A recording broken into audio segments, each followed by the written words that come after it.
Hello, I'm starting a little early because I'm bored, so I'm here. Sorry to anybody I just jumped scared. Mostly, Pepega. I'm just gonna put my ads up. Here we go! Howdy, double jumper. I see your Rentios too.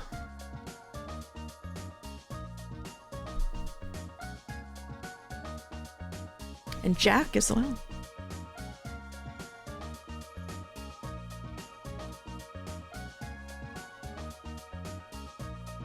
Big mouse vibes, huge mouse vibes.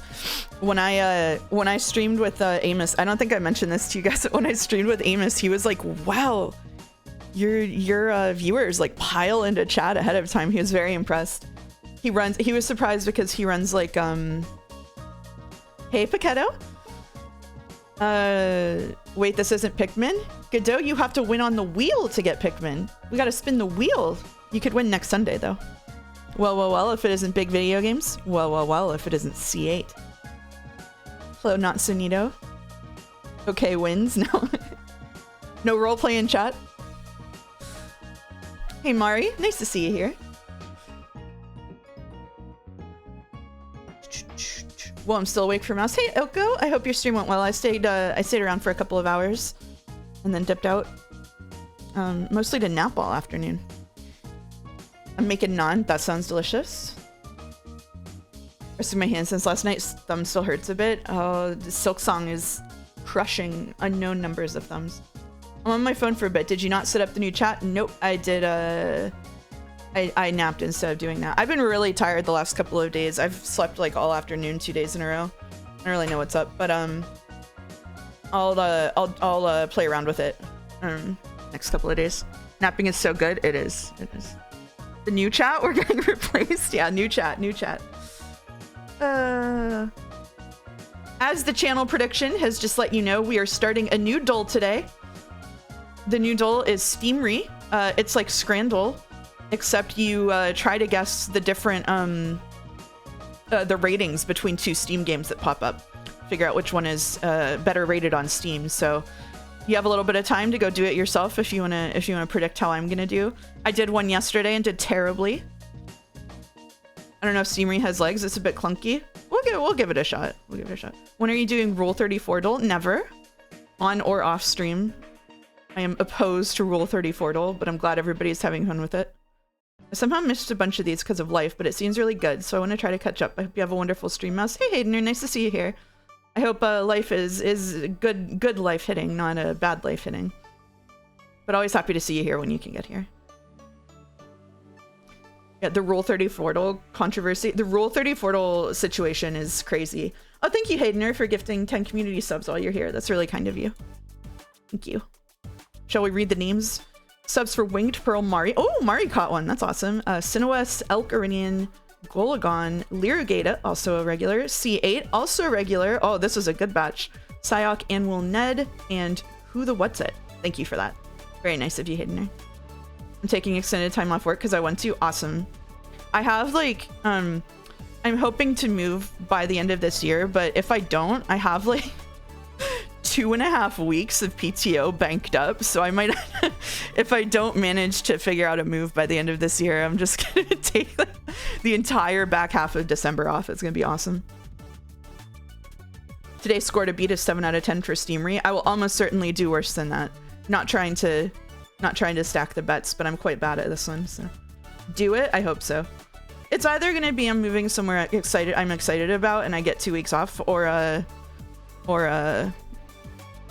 just get the entire last half of December off. So either way. Good luck, OMG. Thank you. This has been a long and arduous process. See you later, Hayden. Thanks for stopping by and bombing everybody with generosity. Did you and Jelly go to con? I did not go to the con because I slept all weekend. Jelly got Reina's signature. The VA for Reina was there and got Reina's signature. Reina Higurashi. All right, we have quite a bit to get through today. So let me put up my ads on Discord and Blue Sky, and then we'll get into it. We do have fan art today as well. So I have one blue sky post. And then a follow-up post that I pre-wrote. So organized streamer. And then there's Discord. Okay, alrighty. I also slept through the weekend, waking up after 3:30 on both days. Wow, impressive. I woke up, like made myself breakfast, read a little bit, and then went right back to sleep. So it's that kind of weekend for me. All right, so we're gonna do the doles. We're gonna do an extra dole, and then we're going to do we don't have too much fan art. We just have a little bit of fan art to get through. And then we're gonna do Insurmountable. Hi, chat. Hey, Mouse Viewer. Hey, Rachie. Nice to see everybody here. Hey, Faffy. Faffy's in the fan art. I'm so close, 90k. Oh God, what's gonna happen when Rodney hits 10k? Let's all hope he loses the dole bet. Hello, homage Philharmonica. All right, let me turn this on. Yippee, Sekimea Mountain. It's great. Yeah, Sekimea Mountain. Where's the rattle? The rattle button. There we go. All right, from Lee to Thing, Rattle this week. This week on Rattle, we're featuring horror movie villains. The Thing is the thing in The Thing.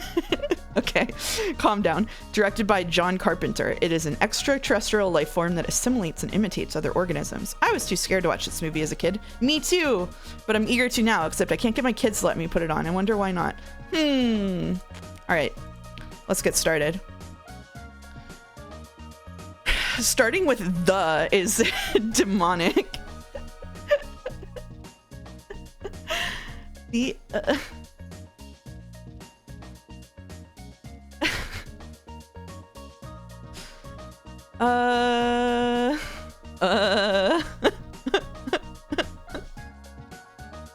the pieces. I don't feel like I have the pieces.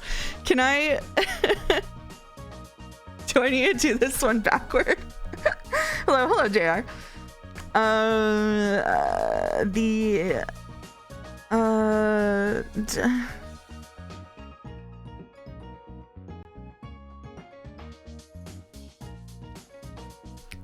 Can we do it backwards? Can we do like drop 2 letters to get an object? Could this be nothing?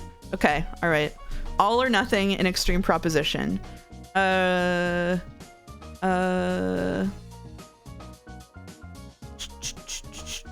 letters.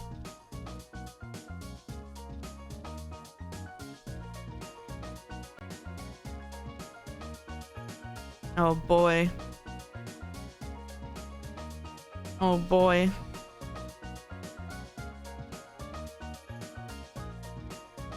Nope, didn't help me. Come on, Mousy, lock the fuck in. This is a tough one. I'm getting, it's either one of these. This change 1 letter because of the 3. Change 1 letter in the to get a boat. Change 1 letter in the to draw sketch. Fuck. Oh man. It's a different type of boat. My brain is doing tugboat, but that's not right. That's not right. Oh man. Is this gonna be this or this? Oh shit.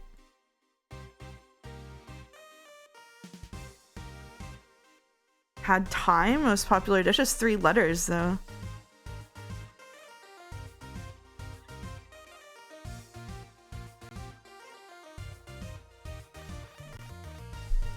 Is that it?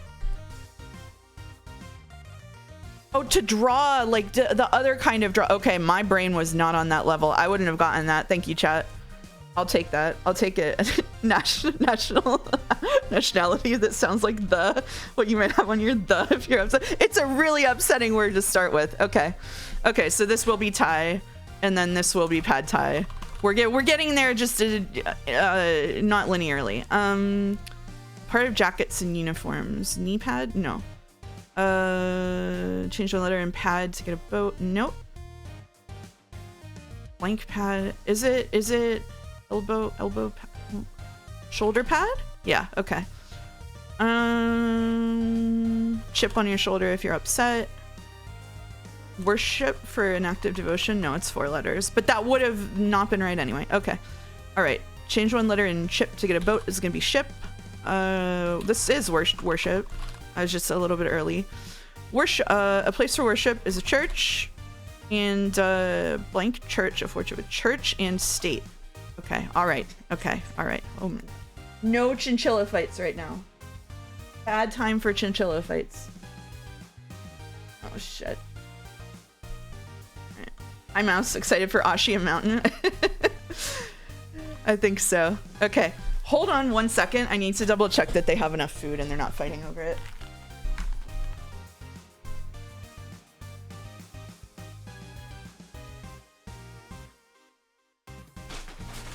They do not have enough food and they are fighting over it. Update. Update for everybody.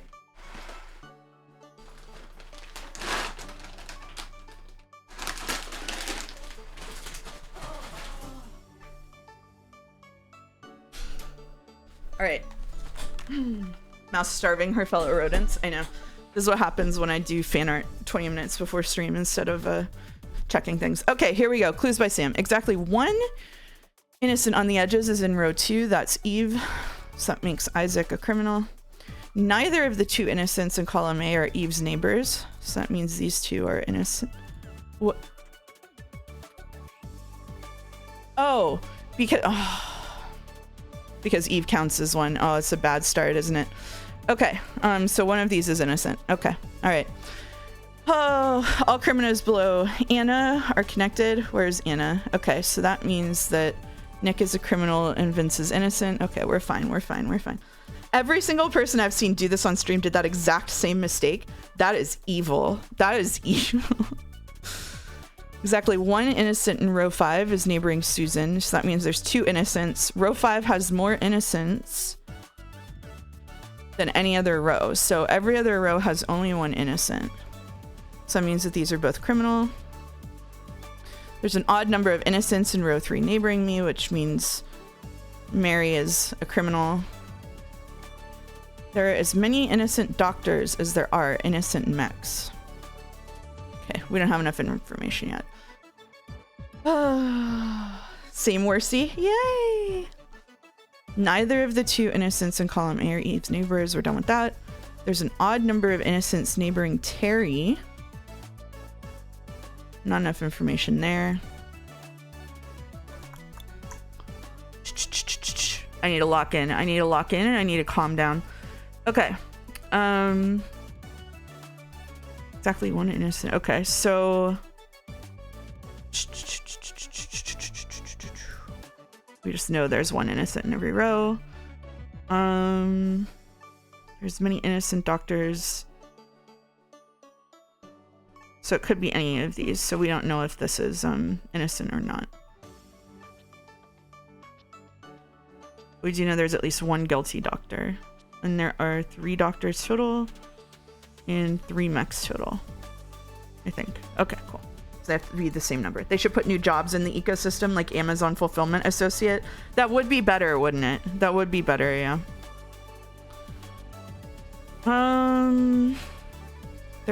Did I accidentally get rid of this one? There's an odd number of innocents in row 3 neighboring me. No, we just know that one of these is innocent. Okay. Ben and Terry have an equal number of criminal neighbors. I think it's this one that is the thing. Okay, so there's an odd number of innocents neighboring Terry. So 1, 2, 3 could be possible, in which case there would be 2 criminal neighbors.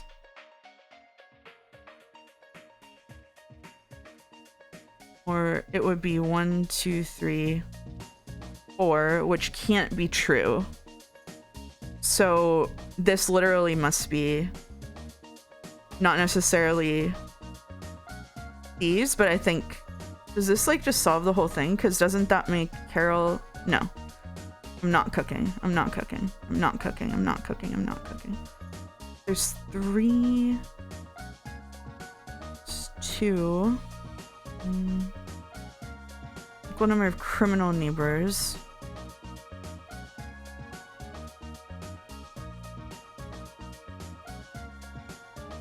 But doesn't that... Oh, I'm stupid. I forgot that Gary exists. Okay. So Carol is a criminal and he only has one innocent neighbor. I'm so... Oh. This is Waking Up from Nap Clues by Sam. This is a hard mode, actually. So I leave that up. There's one innocent between Vince and Zed.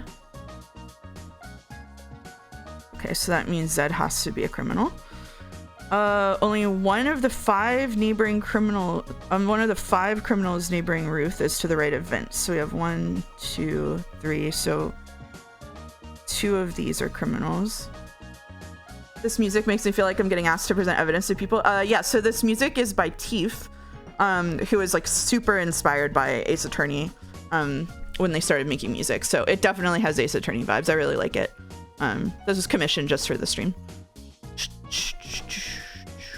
One innocent between Vince and Zed. We know that. So 1, 2, 3. So there's one innocent in here. Oh, I don't want to have to use the corner marks. Come on. Can we do the doctor and mech thing now? 1, 2, 3. How many innocent doctors as there are innocent mechs? No, we cannot.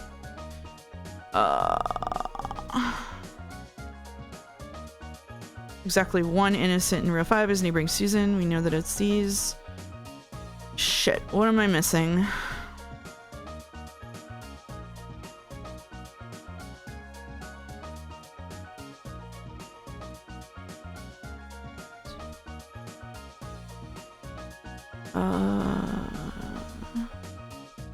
Okay, so we know that, let's see.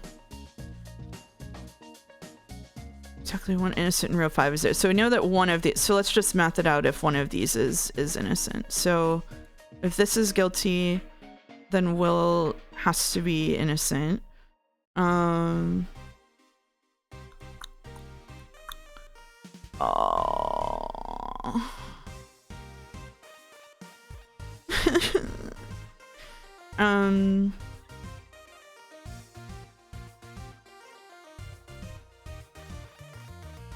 If that happens, then there has to be an innocent mech, which means that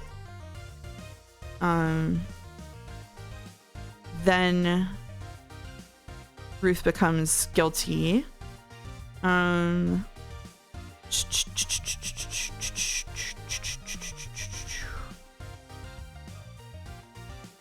Okay, so then what happens if we do it the other way around? If Javi is guilty, sorry, if Javi is good, then Will is guilty. Oh man. I think you need Anna's clue, maybe. Where's Anna? Ben and Terry have an equal number of criminal neighbors. Yeah, so like only one thing here can be, you're right, only one thing here can be innocent, right? So that means that makes this happen.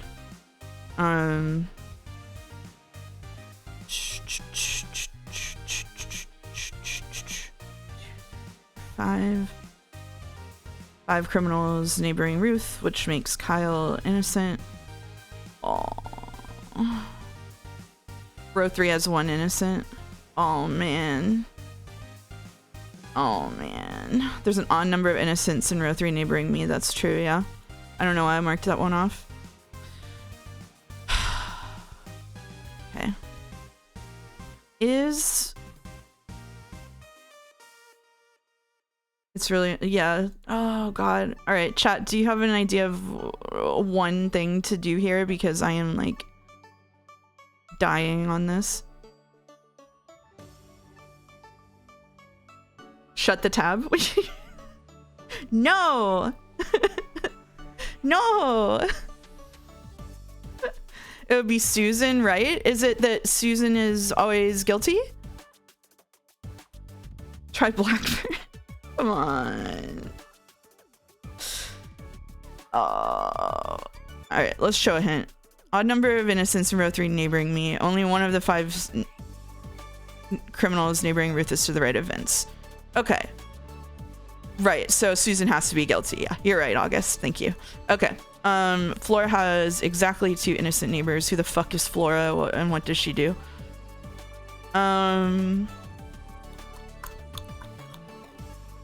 So that means that Ben is a criminal. Column A has more innocents than any other column. So every column can only have, I think this might be right actually. Every column can only have 1 innocent. Because one of these has to be innocent or guilty, and then it all cascades from there.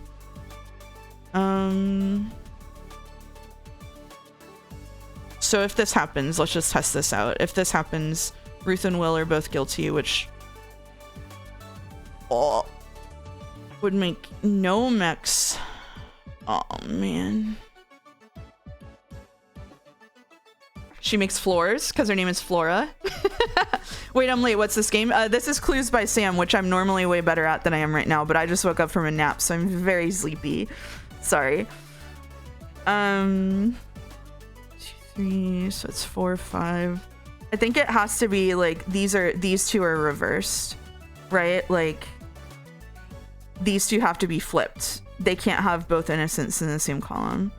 And what that means is that Ruth always has to be guilty because there can't be 2. Okay. I am one of Susan's 6 criminal neighbors. So 1, 2, 3, 4, 5, 6. We already kind of know that. 1 innocent. 1, 2, 3, 4, 5, 6. Which means that Terry has to be. Oh, no? Oh, Terry has to be guilty. I just can't count. This is bad. There's an odd number of criminals neighboring Gary. 2, 3, 4, 5, which makes Donut. Am I just tripping? 1, 2, 3, 4, 5, 6, which makes Donut. Literally, I keep reversing it in my head. This is bad. I become dyslexic when I'm sleepy, I guess. Imagine if we weren't in alphabetical order.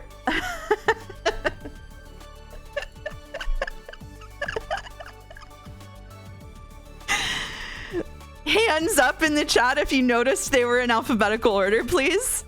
Be honest. Be honest. Be honest if you noticed they were in alphabetical. Oh, man. It's the only way I could find them? Oh, fuck me. Oh, my God. Hold on 1 second. 1 second.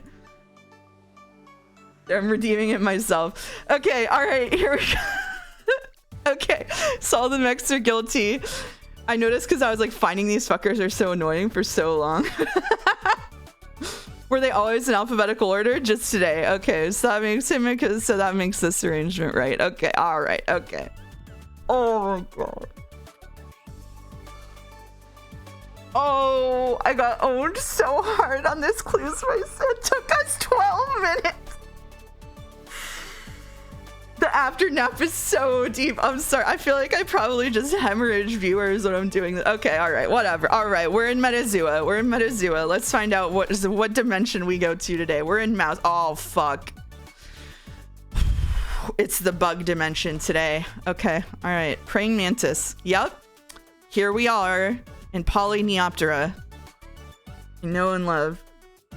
Finally, the good doll. My secret technique is when it gives me a name, I double click the clue so it flashes the name it's referring to. Ah, shit. Silk Song reference? Oh, why not? Why not? Why not? Grasshoppers. Oh. Okay, Katydid is a really fun name, but it's not in the database. What about the humble Higurashi?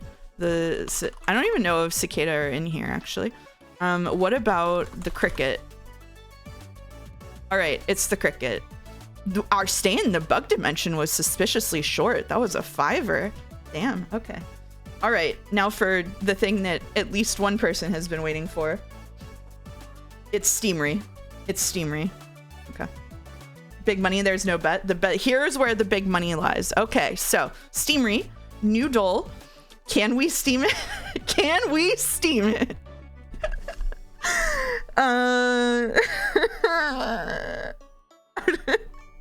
Okay, brand new. a daily Steam review ratio guessing game. Try to guess which game has a higher percentage of positive reviews. So basically this is Scrandle, but for Steam game. Yes, we Valve. Yes, we Steam. I don't know. We'll workshop that in Discord. Any game can appear with the exception of games with less than 20 reviews, Mets games, and also games that had issues with fetching info. All reviews are considered all time, all languages, including received for free and off topic. Okay. So we got to account for Steam bombing by the worst people online. We got to account for people who didn't read that games were early access. And we got to account for people who were mad that Yoshi P deleted their mods. So, okay, here we go. All right. We've got Unravel 2. When you cut ties to the past, new bonds form. Build relationships with other Yarnies, I almost said Yammy, in local co-op or as a single player, fostering friendship and support as you journey together. We also have Hellgate. The return of a sensational game. Hellgate is an action RPG game you've been waiting for. Since its first release, Hellgate won the hearts of thousands of fans, and now it's time to bring back memories and dip into the near future of 2038 for all mankind. Saying it won the hearts of thousands of fans and then getting 2,000 total reviews is so bleak. Okay, so Unravel 2 is $30 Canadian, and Hellgate is $12.99. Won the hearts of dozens of gamers. I think Unravel 2 looks better to me. I'm gonna assume. Yes. Okay, we're off to a mediocre start. All right, we've got Anno's Arc. Oh god. The game merges elements of tactical RPG Go and introduces roguelite features. Players will need to make decisions among numerous random events and capability divergences. What a phrase. Trying to survive in an apocalyptic game of mutual destruction versus Gear City. Do you find tycoon games too simplistic? Nope. Gear City is a complex and in-depth business simulator. It focuses on a realistic economic simulation of the global automobile industry. The game takes several hours to grasp and hundreds of hours to master. Can you succeed where many other CEOs had failed? Gear City, also known as Gear City to some people. I didn't read a single word of these summaries. What, you were just going on vibes? Okay. This gets a weeb buff, but this gets a history buff or debuff depending. I'm gonna say, oh, they're both card games. This is management simulation versus it's actually pronounced like velocity. My bad. If it's inaccurate, it'll get review bombed. Yeah, and I'm guessing that. I regret to inform you, strategy gamers are nitpicky motherfuckers. Yeah, we have two strategy games here. That's this is just a heavy hitter of anime card game roguelike strategy, and then this is strategy historical simulation. This is early access, which I think tend to score lower because people don't notice that they're early access. So I think I'm gonna go with anime. I'm gonna go with anime. So smart. Okay. Electronic Superjoy is a brutally hard platformer set in a world of pulse-pounding electronic music. Run, jump, smash, and fly your way through 45 plus weird and different levels with low gravity, world rotation, giant monsters, and swarming missiles, as opposed to Kamu's Offering, a challenging side-scroller platformer with the uniqueness of controlling two entities, the priest that can jump, move, throw, and catch, and Kamu's essence that's thrown by the priest and bounces throughout the scenery. You should read the descriptions, August. You have to combine the two to platform your way through Africa. There are so many things that can go wrong here. It's anyone's Sam. I feel like so the thing is, rhythm gamers are perhaps as fickle as strategy gamers, because the maps can be wrong, the music can be shitty, but there are a million things that can go wrong here, and it only has 40 reviews. I'm going to go top for the but it is free. I think on vibes alone, Electronic Superjoy. Okay, all right, there we go. But close, actually. All right, Tsukihime with an unreadable description, but a voluptuous anime woman with 135 reviews. It does have nudity, so I don't know about their I was going to scroll through the trailer, but I'm not going to do that. Or Hidden Cat Memories. Explorer, it's probably super popular in China or Korea. It has 135 reviews across all languages, so I don't think it's popular anywhere. Explore a surreal handcrafted world. In the images are safe. Okay. I have no free-to-play casual anime cute nudity. I don't know, man. Explore a surreal handcrafted world and hidden cat memories. Find lost souls of kitties and help them remember their favorite moments with their humans. Each discovery transforms the kitty and reveals its touching memory. Immerse yourself in this unique hidden object adventure. Oh, this is a ripoff of like the cat finding games. This is $1. This is free. I'm gonna have to go with this. Shit. All right. Iridian 3D is a fast-paced 3D action game that places the player in space as an interstellar I really did sandbag, at least for now. As an interstellar prospector returning to Earth after the exploration of the distant Orion system. Upon entering the Earth's gravitational field, it is revealed that the Earth has been invaded by the Iridian Empire, as opposed to jank VR Cube. So this is $13. Jank Cube is a fun VR physics sandbox filled to the brim with cool, unique objects for you to interact with using the fully physically simulated player rig and maps made from the ground up for VR. Mouse, you lock out? I didn't think you'd be so good at this. This is anyone's Steam doll or whatever, so I don't know. This depends on whether the physics work. I agree. I'm loving these cubes, though. I'm loving these cubes. I'm loving the analog horror feeling of these. Wow. Wow. This does look like a fully developed game, though, as opposed to the $3 cubes. Oh, man. My heart says cubes, but my head says Iridian. Oh, jeez. Family sharing. VR only.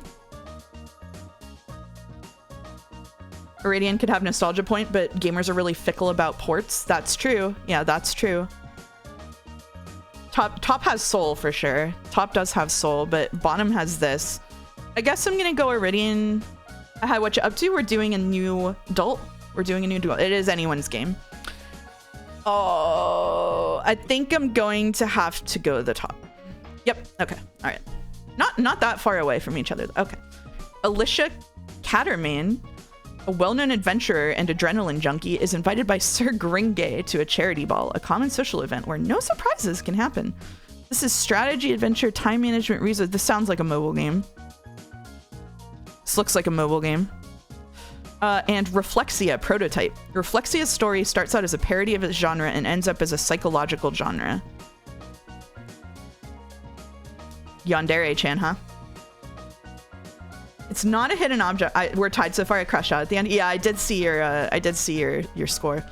I didn't see that had so many reviews. Yeah, this is a lot. I think it's because it's free to play. This looks like a shitty mobile game, so I'm guessing this. Yeah. Okay. All right.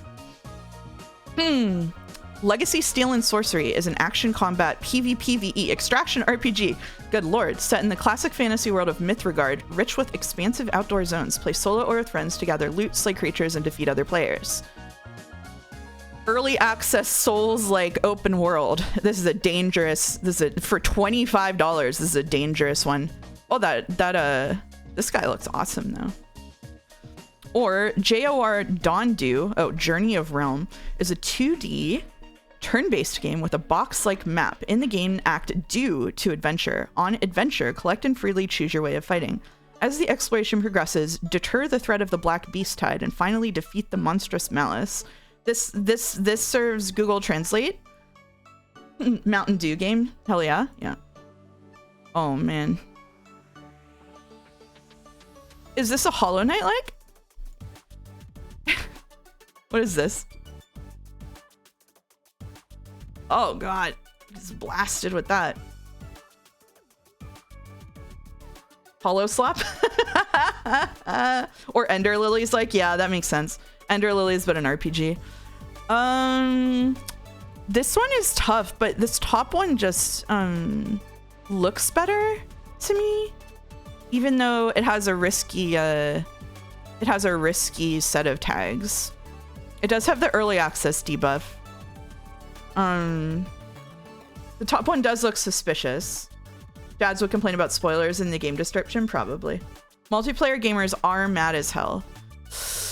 This looks like the better game to me. What are we doing here? What is this? Okay. Maybe we should go with the Hollow Knight. Like, Mouse, I need you to get all of these wrong. I have some cheddar writing on this. The ears are crazy, yeah. The ears are crazy. It looks like Diablo. Mouse, I need you to get all of these. Oh, the top one looks like it'd be discovered to be AI upscaled WoW assets. That's actually true. All right, let's go bottom here. All right, cool. Cool. All right. Your lawyer's legacy, Herr Anwalt. I hope that's not a slur in German.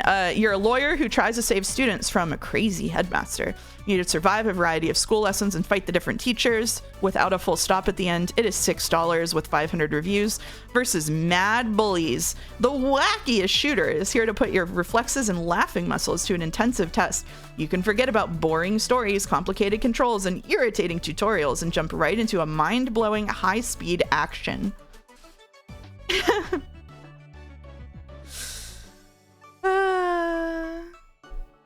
Mad Bullies. What is going on here? Are we speedrunning like racially insensitive depictions? It's the tags include ninja, clicker, on-rail shooter, western. Is this live? It is a rail shooter. Yeah, it is a rail shooter. It's in the tags. Ninjas and cowboys do not get along. How come it's never glad bullets? That's a good question. That's a good question. So this up here just looks kind of inoffensive. Like, it's just a little, like, it's just a funny little emo game type pixel adventure. This down here is more complex, but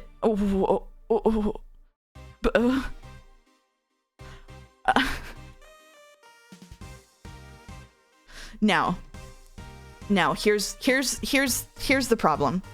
Here's the problem. Mouse, how do you feel about Gal? I don't know what that is. But will the gamers care? Yeah, here's the problem. Here's the problem is that the gamers are probably like pro this one because they're weird little contrarians about being anti-woke or whatever. So there's a good chance this one scores higher. This top one is also early access, so I think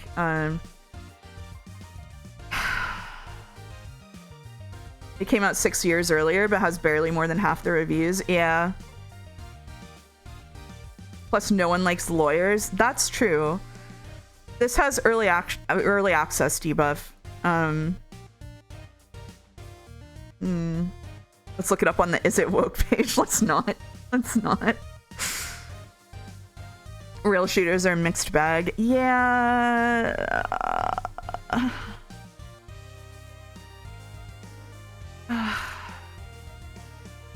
Oh my god, look at this up here. This is crazy. This is actually crazy. I think even though there's a pretty good chance that this is gonna win, I'm gonna go top out of ethical reasons. Yeah, okay. That's fine. All right. Test subject 90. Trudge through haunting halls and desolate rooms, teleport through the darkness, and hide in the shadows as you plan your escape. Feel your heart race as the doom looms ever closer. Find a way out before your fate is sealed. 46 reviews from 2018. Or Kulevka? A flying saucer crash lands in a distant Russian village, turning a rundown Kolkos into the first thin bridge between civilizations. Sorry to the Russians in the chat. As the first point of contact, you must dictate how this encounter unfolds and ultimately determine history's outcome. So this is a visual novel, management, choose your own adventure, immersive sin, 3D cartoon, first person, 1990s, atmospheric, funny, family friendly, retro, story rich. Okay. Oh, why is it 3D? That's crazy. When is this from? 2023? This looks like it was on PS4. This is crazy, actually. Look at these graphics. VR skews lower because it has a smaller base. That's true. Steam tried to recommend me the bottom one at some point. That goes hard. It's giving first game. It is giving first game. I feel like... But this is giving, like... a generic, like... Half-Life ripoff or something. Like, these are all, like, super generic assets.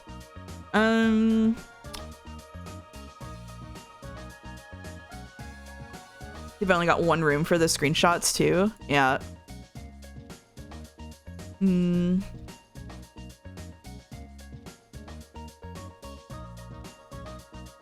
It is free. That's true. It is free. The bottom one reminds me of Hello Neighbor. It is a bit Hello Neighbor, isn't it?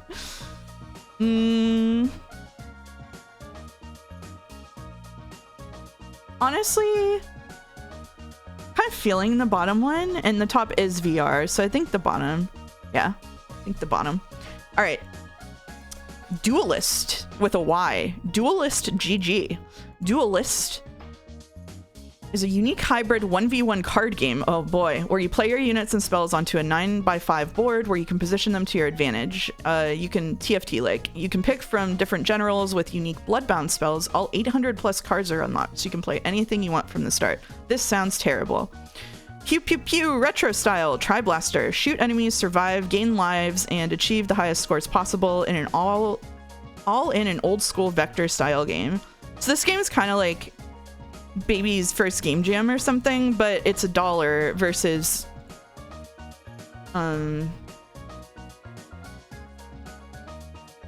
that's not like Tempest, that is Tempest. Which one, the top or the bottom? I don't know what Tempest is. Duelist was pretty cool, but it's dead now. That's what is Tempest? Fake old person? You don't know about Tempest? Okay, whatever. I'm guessing this one. Okay. All right. 9 out of 10. It's actually not bad. Pretty good. Pretty good. Tempest is a Shakespeare play. Come on, Mouse. That's true. When I was in high school, my AIM name was Ariel Sprite. As an homage to the Tempest. All right. You got 9 out of 10 because of woke. I literally got 9 out of 10 because of woke. Yeah. Excellent work, aside from not being problematic enough to get 10 out of 10. Solid performance. Thank you so much. I worked hard on it. You sandbagged so hard, the person who bet 20 points won everything. Congratulations to AP Sejuani.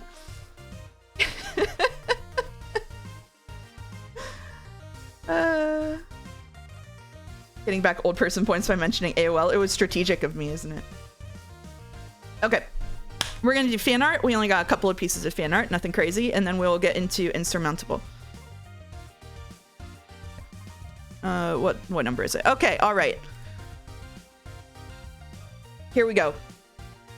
There are some spoilers kind of for Off in here, which was the game we streamed before this, so if you want to be unspoiled for Off, I suggest leaving now. All right. Factoring in the streamer meta as part of betting. That's true. That's true. All right, cool. Congrats on finishing the video game Off. Thank you. Thank you. All right, so our first set of fan art is from Luna Panda, who did some Off sketches while watching the stream. So this, of course, is Daedon, our first, I think, our first guy who is inexplicably hot here. There's over 100 fan art of Mouse already. That's correct. That's correct. Oh, you reached the end of Off? Yeah, I beat Off. On stream.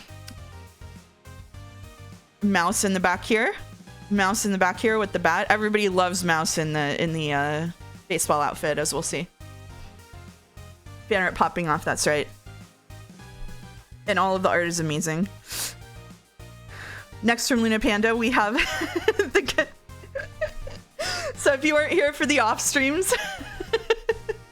Not only did the ghosts cast Migraine, but I was playing Off with a migraine, and also there was like sounds in the music that were making my migraine worse. So this is a triple layer experience for me.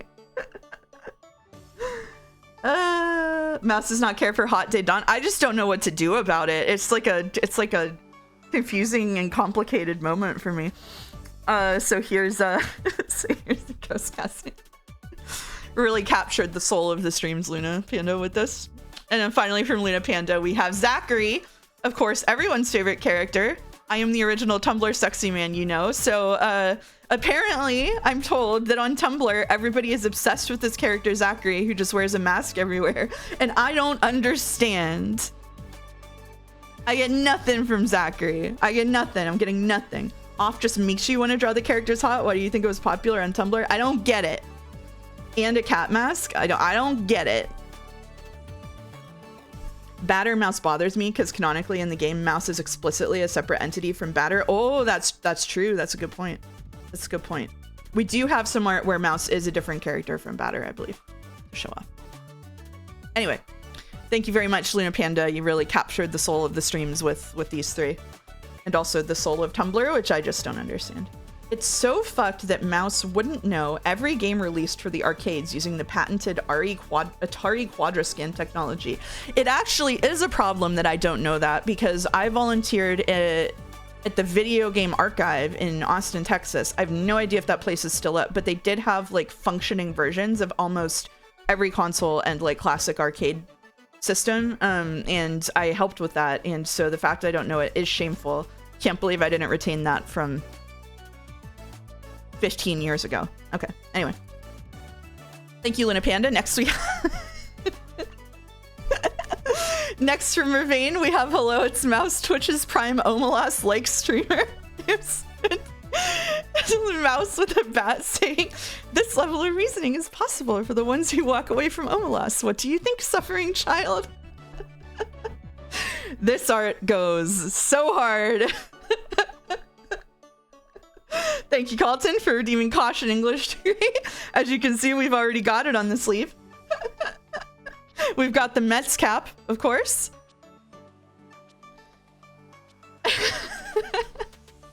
You can't see, I read it out loud. You don't need to see. This is great. This is awesome. Loved Mets. Loved Mets. This is great. If you weren't here before, we've had now 2 games on this stream where I made the decision to end the suffering of one child that a society was propped up on. Why walk away when you can end it all? Cinema, I'm afraid. Yep, yeah, the bloody nails are really good. Yeah, just everything. Everything here is peak. To be fair, you didn't make the decision in off. Yeah, kind of. All right, loved Mets. Thank you, Ravane. Ravane's fan art is just on an upward slant, I would say.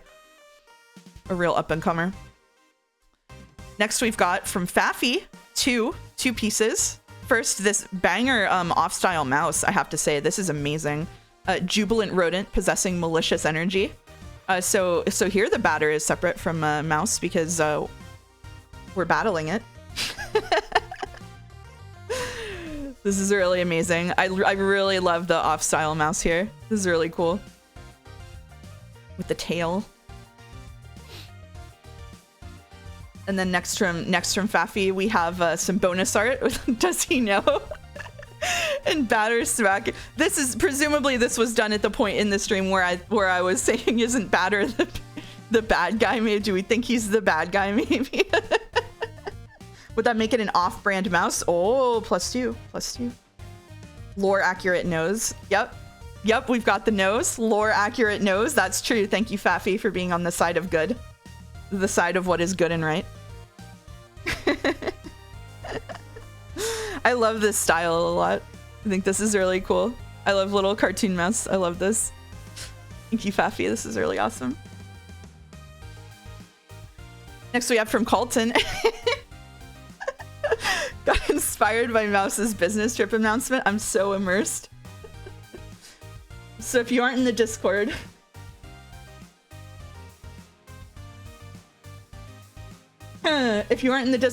the announcement that this is referencing is, while I'm at it, I wanted to announce early, I'll be gone for Wednesday and Friday streams next week, the 10th and the 12th, so this week, because I have to go on a business trip. The Sunday stream next week will happen as usual. Mouse business trip, immersion, visiting the stump on the other side of the field, whatever. I'm going to the West Coast, so I can't stream, sorry. So let this be your warning anyway on stream. I didn't notice before you're on a leaf, that's cute. You're right, I didn't notice either. So here's Mouse in a business suit with a little briefcase. This vastly overestimates the professionalism of me. Fantastic art. Yeah, this is very cute. Colton cooked with this one. I'm going somewhere a bit more exciting than a stump. I'm going to be going on a boat, actually. It's fun. Business trip on a boat, you say? It's just become more mysterious every day, I know. Thank you, Colton. Next from Mega Geeko, I sketched some mice across time from Live Alive today. I very happily got to make the meta tag horse for this and the next one, which is very exciting for me. I think we have to kill this guy mouse. Damn, in the ninja level where I just gave up doing a 0-kill run and started stabbing. Be right back. Gotta update the art to have a little brook with a boat now. Yeah, go for it, Colton. We've got cowboy time and cowboy time, horse form, and finally cave mouse. Cave mouse kind of serving with the outfit. It's giving like a little like Peter Pan or something. Oh my god, at me Twitch mobile delay. Nice to see you here, Faffy. So sad no Robo Future mouse. We need, yeah, orb mouse conspicuously missing. Wild that mouse is going boat gambling. I know they're gonna push me off and I'm gonna wash up on a remote island in Japan. Could have made it a wind up mouse. Hey, all these people having good fan art ideas in the chat, go make some fan art. You'll get it on stream. Make yourself a wind up mouse. No fighting game mouse either. This might have predated, well, no, I guess prehistoric came later. If you can have all these ideas, go make them reality. The expressions here are really good. Just, the expressions here are actually, oh, the +2 on the cowboy hat. The expressions here, I'm in portrait hell. Oh, I'm sorry, Mari. The expressions here are basically reflective of my emotions going through these chapters. I would say too, cowboy time, I was just vibing. Prehistoric, I was so checked out. It's so funny. I don't know if it's because I went extra time on stream or because there are no words in the prehistoric chapter, but I was listening back to the VOD and I was just yapping. The Q&A section didn't help either, where chat was just... Sorry, I don't have the required natural talent to do art. Oh, Topi, all of the artists in chat are gonna tell you you can work for success. The Q&A section was peak. That's good. As I live and breathe, did that mouse just turn into a horse? Well, I hope not. Because thank you, Mega Geeko, but we're going into the final fan art from Ravane again. This time they will pay. No matter how many of them fall before me, I must not lose sight of the true enemy behind the curtain. I'll allow the Uma posts in chat just this once.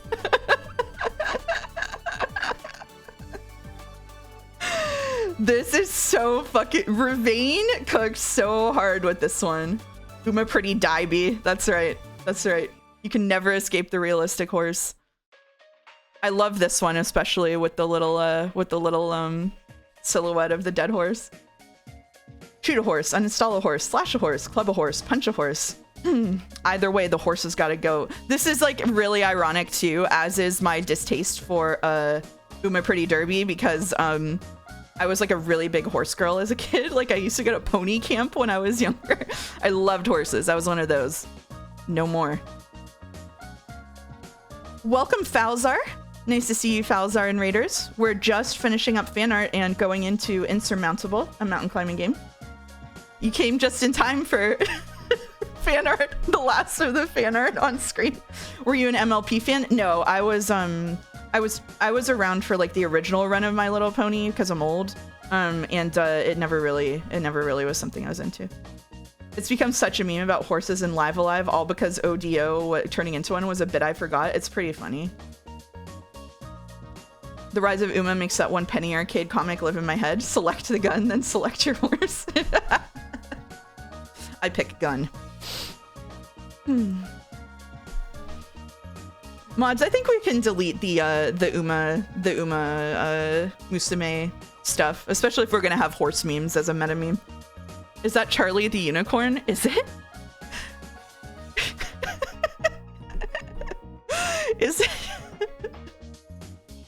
Oh god, okay, but there's like 50. We can do it after stream if you want. But horses are the actual horse, if only because their mere presence causes me to nearly die. Oh, horse allergy. It's a unicorn. I didn't name it. Do you know what Charlie the unicorn is, Ravine? Oh, here we go. You heard it. Mouse wants more horse memes. That's right. That's right. Thank you for being so thorough with the Uma Musume filters. Charlie. It's a flash animation thing? Yeah. It is a flash animation thing. not intentional, but you know, excellent. This over here on the pseudo RM horse also reminds me of Pony Island a little bit. The horses were here all along. We were just too blind to see it. Also, I forgot horses have manes on the fourth one. We took the manes in order to make clothes in prehistoric times. There you go. There you go. That's why it looks like a fat rat. What, a fat rat with a horn? It's an ancient Flash animation that does not stand the test of time. Yeah, Charlie the Unicorn was up there with like badger, mushroom, and shit like that. Okay, well, thank you all fanartists. Thank you, Ravane, for this, because the blood splatters are like... I laughed so hard when I saw this hit the fan art channel. As always, everybody who submits fan art does an amazing job, and I am entertained and delighted that it happens at all. So thank you so much. I really appreciate it. We're having like the 7-month retrospective right now, but when I started streaming, I thought I would be streaming like Joe is gonna raid me, and I was like, okay, like we'll have a little boost in viewers, then I'll get back to like 10 viewers. I didn't think we were gonna have this much viewership. I didn't think we were gonna have artists lingering around and doing amazing work. So I probably don't say this enough, but like we have an amazing community on Discord where community events happen. We have amazing artists, and I really appreciate it. I'm going through a rough year, and so it makes a big difference to me. This is like the highlight of my week, even if I don't always make streams because I'm not feeling well. So thank you very much. People in voice chat thought I was going crazy from fighting Radiance for 20 hours because I started cackling when I saw this art. Did you beat Radiance though? Awesome. Congratulations. Cool. All right. Woo! And I'm gonna do that. Okay. Awesome. So let me... I did not boot up the game ahead of time this time. Again, we're in the post-nap world. I think I'm awake now. So let me get Insurmountable up. So while I am booting up Insurmountable, as the fan art alluded to, I will not be here Wednesday or Friday. I will be back for next week, and on Sunday we will. So this stream and next stream, we're going to finish Insurmountable basically. And next Sunday, when we're done with Insurmountable, we'll roll the wheel for the next one. So if you're sitting on your points, definitely get them in before next week. The post-nap world goes hard. I'm having a good time. All right. Overlay game, not live alive. Insurmountable. Oh my god, it just worked. All right, so if you weren't here last week, Insurmountable is a mountain climbing game. It's hexagons and turn-based. Last week, we played our way into the grand reveal that was apparently added post-launch that we're in a time loop situation, and we're looping to try to get out of the mountains. So that's why we've never left the Sekimea. So, that's what we're doing. We have a couple of characters unlocked that have different stats and different abilities. I did finish 3 side missions off stream. So I reacquainted myself a few days ago with this stuff. So the plan is today we're gonna do as many of the Mountain 2 things as we can. I'll finish the rest of the side missions off stream, and then next week we'll do all 3 Mountain 3 missions, and that'll be the end of Insurmountable, and then we'll go from there.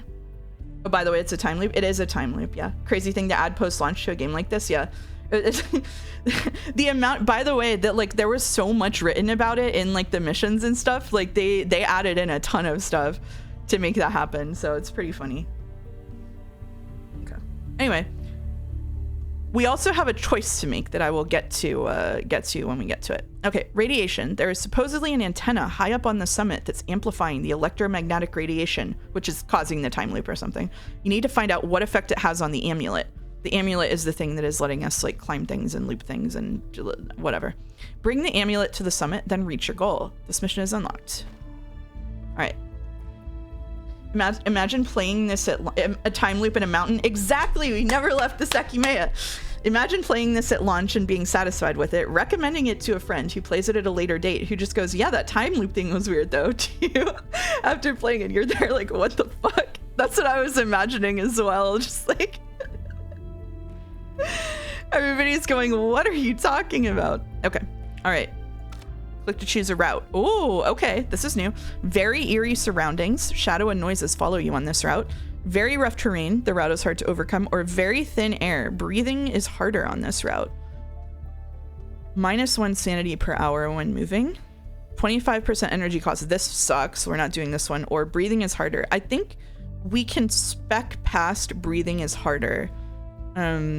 Easier than we can spec past the other things with the benefits I've chosen. And so then we get some rewards. So the way that this game works is you level up the different characters, and you also team level up rewards. So we're gonna do this. So did I have an oxygen boost on one of these?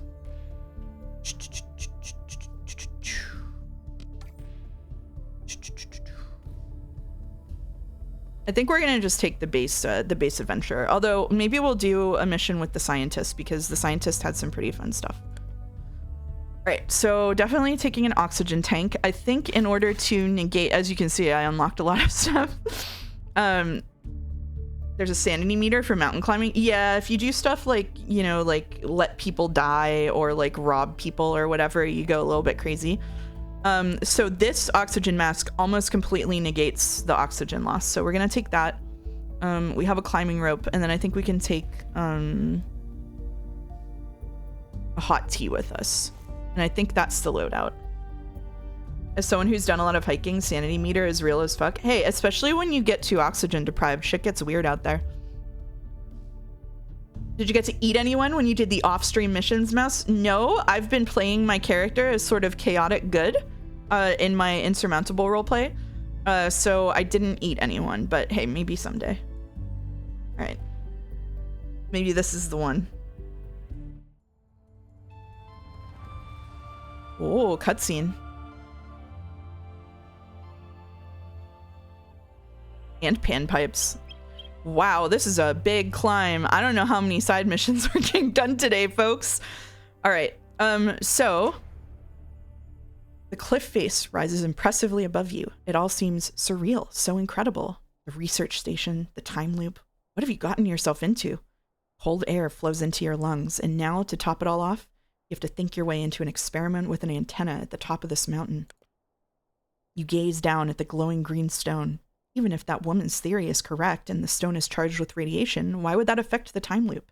Are you putting your life in danger? You take a deep breath, then give yourself a shake. Waiting here twiddling your thumbs is not an option. Better to face your fate. All right, so offline, in order to do the side missions really quickly, so last time when we streamed this, I kind of left it at 1x speed. But you can put it to 3x speed, which means that when the adventurer is traveling between hexagons, they just walk faster. So it's like a much brisker pace. Like I finished the side missions in like 15 to 20 minutes. So my question for chat is, do we like it better whenever it's just slower paced? We get less content done, but I can yap and like talk and discuss films like Body Heat and Drive by Ryan Gosling. Or do we prefer to get more content done, but at a brisker pace? Eating a corpse is perhaps chaotic good, victimless, but against normal order of things. I see. Okay. While I was looking at the game, we were discussing cannibalism still, I think. Didn't expect that. We love the yap. Okay. All right. We'll take it slow then. All right. God, that's really far away. For Big Mountain, we can do 3x, 1x for side stuff. Let's start at 1x and then see how we feel as we get further up the mountain for this, because holy shit, this is something. Okay.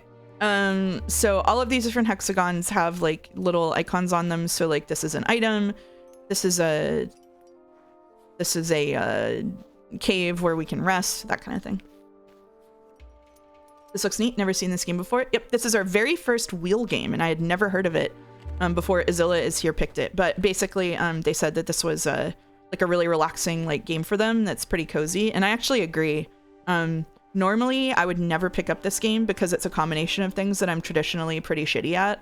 But I've been having a really good time with it, and I've actually never failed a climb yet. If we fail this climb, I will be sad. But yeah.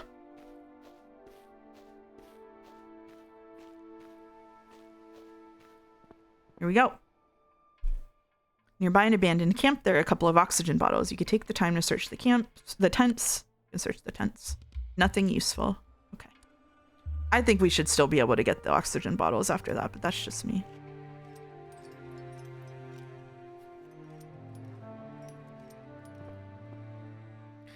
You enter a cave. It's dry and sheltered from the wind. Further back, you see a small tunnel.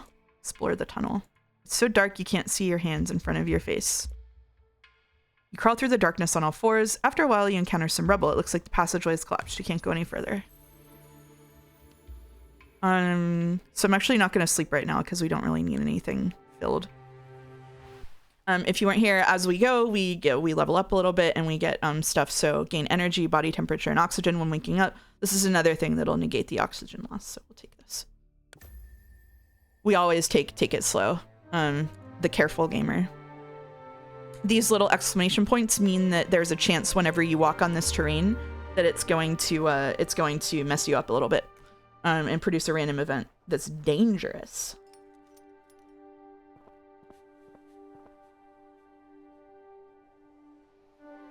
Is anybody double streaming? Is Joe gonna beat Silksong today? I like random events. Random events are awesome.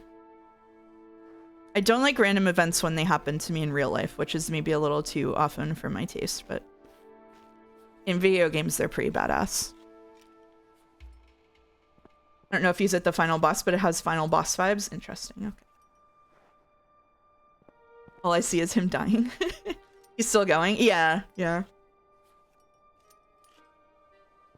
He started early, too. You notice some shimmering blue herbs growing in a fissure. They emit an intoxicating fragrance. You approach them to take a closer look, but your botanical expertise is limited and you're unable to identify them. Is it worth the risk to taste them? Should we taste the random herbs? I think we should taste the random herbs. We're early on. What's the worst it can do? Scran. Lick the herbs with the tip of your tongue. They taste strangely bitter, but also delicious. Worth a lovely warm feeling spreads through your body. I take another taste. I stop tasting the earth. You could just stay there and lick them. Never punished. That's right. That's right.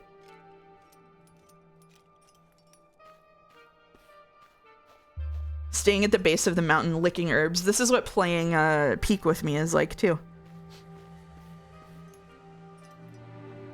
Afraid to go up on the mountain because I just die. Oh, here we go. As you pick your way across some boulders on the edge of a precipice, you notice an indigenous man below you waving his arms frantically. He's trying to tell you to hurry. Many of the rocks are loose and in danger of plummeting into the depths. I go quickly. Quickly hop from rock to escape the danger zone. You hear a crash behind you. You glance over your shoulder to discover a chunk of rock that's plummeted from a height and smashed into the ground mere feet from where the stranger is standing. That was close.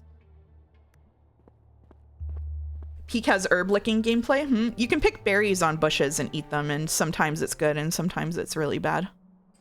Oh, we can go to this cave to rest after this, I think. Although I don't know what the route to there is. It might be something crazy, so maybe not. Catch a whiff of a tantalizing fragrance on the breeze. You follow your nose, which leads you to an indigenous man standing in front of a ramshackle hut. A mysterious brew bubbling away in his brewing kettle as it sits over an open fire.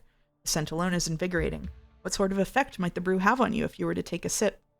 You can approach and ask for a sippy sip. When the stranger notices you, he stares daggers. He shouts at you, and while you don't understand the words, you certainly get the message. You're not welcome. Oh, you don't want any trouble, so you continue your journey. Okay. Reduced energy cost when moving and climbing. When you reach your point of interest, gain sanity. We'll do energy cost. Let's look at what the route would be to get it. Nope. Nope. Are there any other caves nearby? Don't see any other caves nearby. We can keep going in nighttime though. Oh, there's a cave up here, so go here. Is that the same indigenous man, or do they all just linger around this mountain to jump scare tourists? I think they linger around to jump scare tourists mostly. They probably have not much else to do. There's not like a arcade here or anything.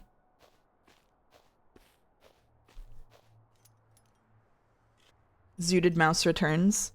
I do have a headache today, but I am out of the fun medicine. I need to get my migraine meds refilled. I think part of my migraine, this is just absolutely TMI for the stream. I think part of my migraine issue is sleep apnea because I snore and a lot of the times I wake up with really bad headaches. So I am going in to talk to a sleep specialist when I get back from my business trip to see about getting a sleep study done. As you attempt to jump over a pile of debris, you slip and catch your foot in a crack between the rocks. Your ankle is in agony. We can yank our foot out of the crack. Count down 3, 2, 1, and with a jerk, you're free. You immediately check your foot. It's just a scrape, and not even a bad one. That's good. I hope it goes well. Thank you. Yeah. Sleep apnea sucks. After sleep apnea has like straight up killed multiple people that I know of, I'm like, I should probably get that checked out.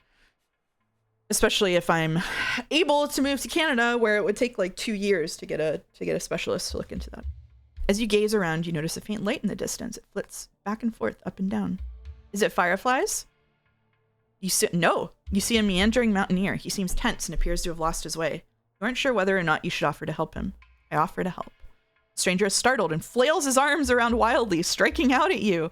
You stumble and fall. By the time you've picked yourself up, the stranger has disappeared. You search for his light, but it too has vanished.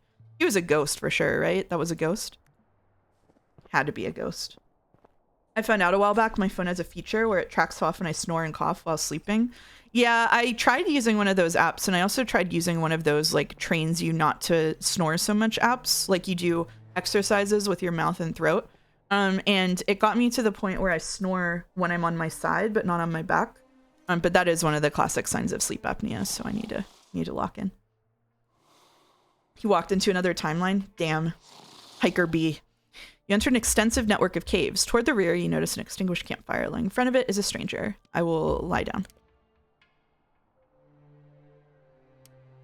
We need to think about sanity, actually. I've never had sanity be an issue before, but we're apparently going a little bit insane this run. Oh my god. Okay. In order to facilitate this and being able to get to the cave afterward, I am going to use my climbing rope.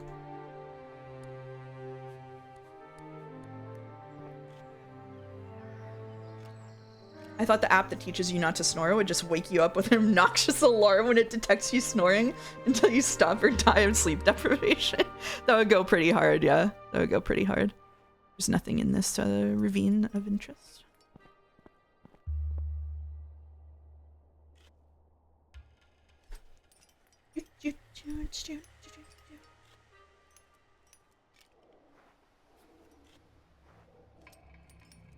All right, I'm gonna provoke chat conversation. What does everyone think of Silksong so far? Are you liking Silksong? I'm not playing it, and if I do play it, it won't be for a long time, but I am watching streams of it from multiple people. Just the Silksong feeling. I have an icon next to my name. Me too. That's the best part, obviously. Oh, there was a me here the whole time. Would have thunk it. I've seen streams of it and it made me go back to play more Hollow Knight for a day. Interesting. I never played Hollow Knight, but I beat Silksong. I really liked it. Oh, you beat it already. While moving through rough stony terrain, you step on a treacherous piece of rock, twisting your ankle. Well, shit. I'm playing it and I'm enjoying it, but some parts of the game seem cartoonishly evil. It does seem to have a lot of traps built into it. I'm playing it and I like it a lot. I've been seeing your posts, Pichetto. Difficulty-wise, yeah, it does seem like they like specifically built things in to punish people, which is interesting. I played Hollow Knight and I didn't get that feeling from it really. Steaming hot water bubbles out of a crack in a rock into a stone. Good lord, into a stone basin below. You dip your fingers into the milky pool. It feels warm and soothing. A hot spring? You didn't expect to find any volcanic activity on the island, but this whole region is full of surprises and inexplicable phenomena. Maybe the occupiers kept the island a secret in order to exploit its unique properties. This goes hard for a random encounter. Or maybe they themselves are responsible for these phenomena. You don't have the answers to any of these questions. You have to push onward to scale the summit. That's why you're here. All of the pieces will come together once you're up there. You're sure of it. But first you want to stop for a rest. You can't resist the chance to take a hot bath. Ooh, we get sanity back. That's good. All right, let's oh, I guess we're just going to this cave. I really like Silksong, but it shares the same issues I had with boss design as Hollow Knight did. Interesting, interesting.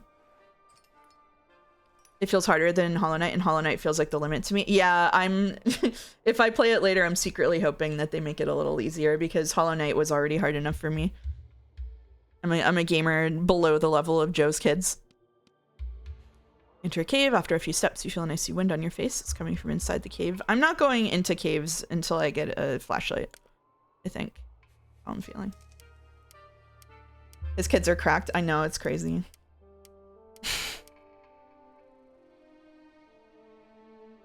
I didn't even finish Hollow Knight. I'm not bad at it. I finished it, but I didn't do any of the DLC stuff. We're gonna go straight up to a cave and sleep again, which goes hard. Thank God this this game doesn't track like food. Like it's just energy. Like you don't have to eat and drink. If this game had a food and water system, I would be absolutely cooked, because I'm just like the most inefficient climber. Like I meander.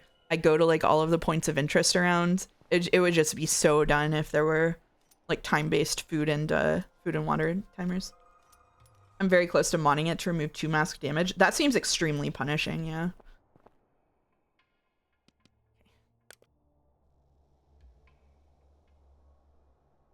I'm probably gonna go back into DLC stuff later, but a third of my game time being only the last boss is too funny.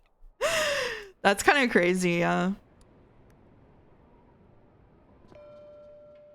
I modded Hollow Knight, but to remove annoyances like runbacks. People do not seem to enjoy the runbacks. There's an active fire pit, but not a soul around. The flames seem to be fighting the icy wind for survival. Watching the fire dance in the face of the cold is almost meditative. You watch it for a while and regain. You get more energy back. Okay. All right. Up we go. I can't remember to drink water in real life. Yeah, me neither. I've fallen into like really bad habits recently. I need to get my diet and water intake back on track and figure out a workout schedule for myself. The only thing I do reliably is stream. It's my one ADHD anchor. Runbacks are immersive and like Dark Souls. True. And as we all know, if something is like Dark Souls, that means it's better. On a rocky ledge a few feet below you, you spot a tree stump with wild herbs growing on it. And climb down to gather the herbs. The herbs are moldy. There's no way you can use them. Well, at least we get a level up. Significantly increased experience gain or reduced energy cost, but plus time cost. Oh, preserve energy for a limited time. Might as well. Oh my god, it's still so far away. Just scrape off the mold. Don't be so snobbish. Ravane, don't you know that if you can see mold, there's invisible parts of it that are growing down into it? Can't be doing that with anything but hard cheese. What are the odds in real life of all of the checkpoints being right next to the boss? Virtually nil. Anything else would feel inauthentic. And as we all know, if it's more like real life, that means it's better, which is why Kingdom Come Deliverance 2 will win Game of the Year. In a rocky hollow, well protected from the wind and weather, you discover a tent, or what remains of one. There are slashes in the tarp as if someone had cut the tent with a sharp blade. Scattered outside the tent are items of clothing and provisions, but no sign of the owner. Why did they leave in such a hurry? I'd like to thoroughly investigate the campsite, even though it's going to deplete like half of my warmth. You find a thick book bound in leather. You engross yourself in reading the handwritten entries and learn about a zoologist who spent most of her life searching for an undiscovered species of the genus Homo. There is also a sketch of a hirsute human-like creature, almost 10 feet in height. It reminds you of the legendary Yeti. Oh yeah, that was a lot of XP too. Take that. Can we get over to that cave? Is that all the way over to that cave? It's not. Can I reach that cave? Can my mouse get... My biggest complaint about this game is the camera, by the way. Like, what's going on here? My mouse. Oh, that's a lot of warmth gone. I think we'll go up here and then we'll use our tent to camp, probably. Unless we can get down there. In real life, they also discourage you from sleeping on park benches unless you have enough money. True. It's so realistic, honestly. If you died, you'd have to run all the way back to the boss that killed you from the last place you sat down. I almost just did like completely unnecessary spoilers for the weird Otome VN I've been reading. It's just absolute into the sun spoilers. It's been great though.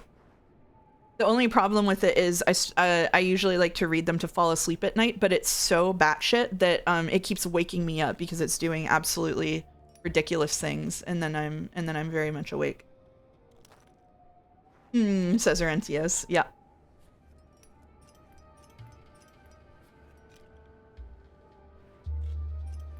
Oh, that's gonna be way too hard to get to. You see footprints in the snow in front of you. They've been swept away by the wind, but they're clearly human and very large, like those of a giant. And it would appear that this giant is wandering around barefoot. Follow the tracks to a crevasse where they end. At the bottom of the crevasse, you can make out a scrap of cloth. Did someone fall down there? You jump across and pick up the trail on the other side. I jump to the other side. You slip and fall down the crevasse. The impact is hard and leaves your head pounding. You're still slightly dazed when you notice a corpse, not that of a giant, but that of a normal-sized woman. You creep closer and look into the two dark, empty eye sockets. What happened to her eyeballs? Is this the steampunk electric car one from the other day? Yes, it is. Believe it or not, it got weirder. Could animals have eaten them? You search a torn anorak and find an identity card from a research institute for zoology and some equipment. Nice. Boots. What do these do? Minus 20% energy cost on stone. Just as we get to the snow level. Perfect. All right, let's do more energy, body temperature, and oxygen. And we can go ahead and sleep in a tent, I think. Let's use tent. What are these boots? What are those? It wasn't the final boss? Okay. Hopefully we can do this and then go over to that cave and sleep again before we go on to the next part of our journey here. Maybe over to here, and then over to here, and then over to here, I think. Your gaze wanders across the ground as you balance on a narrow ridge. Something catches your eye. Covered with a fine layer of ice, the bright colors of a mountain flower shine out from between the rocks. Bend down over the petals and inhale the delicate fragrance. A warm feeling of happiness streams through you, and you're filled with determination. Yep, we can get there.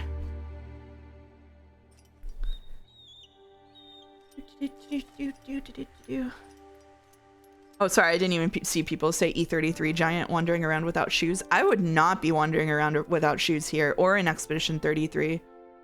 These are dangerous places. You could step on, like, the sharpest pebble. Mouse, what's your favorite type of chatter question to fill dead air? I need to get better at those, actually. I've noticed that this is a gap in my streamer resume. I tend to just when I'm in like voice chats, I'm the person who like goes quiet and enjoys being in like silent company, which is the opposite of what you need to do in a stream probably. So I'm very bad at filling the dead air. Would you rather go cave diving or climb Mount Everest? I would rather climb Mount Everest. I am one of the reasons I started working out. My goal is to be able to climb Mount Fuji when I go on a trip to Japan. So I don't know when I'm going to take it, and I need to get back to working out, but I would love to climb mountains for sure. You're not bad at it at all? I would say like I struggle to come up with questions. Like I feel a weakness for that in my head, basically. Mouse, what's your thoughts on a growth mindset? My thoughts is that pop psychology terms are funny to stare at, like concepts in a conceptual zoo. Would you rather be hit by a train or take a sip of a cool, refreshing Budweiser? Probably the train. Let's sleep. Which piece of media do you think has the biggest discrepancy between how good its name is and how bad the actual thing is? I think Heavy Rain is a very simple but evocative title for the thing, and the thing is incredibly awful. Heavy Rain is a really good one. Honestly, I would say like Cage Games maybe take like Detroit Become Human is such an interesting name. Like it makes you wonder what the fuck is going on, right? Like I think that David Cage is really good at giving things names that catch your attention, and then you get to it and it's just like high horse shit. A game makes me think, what if Giant's Causeway was a mountain is pretty neat. Yeah, absolutely. I like this game.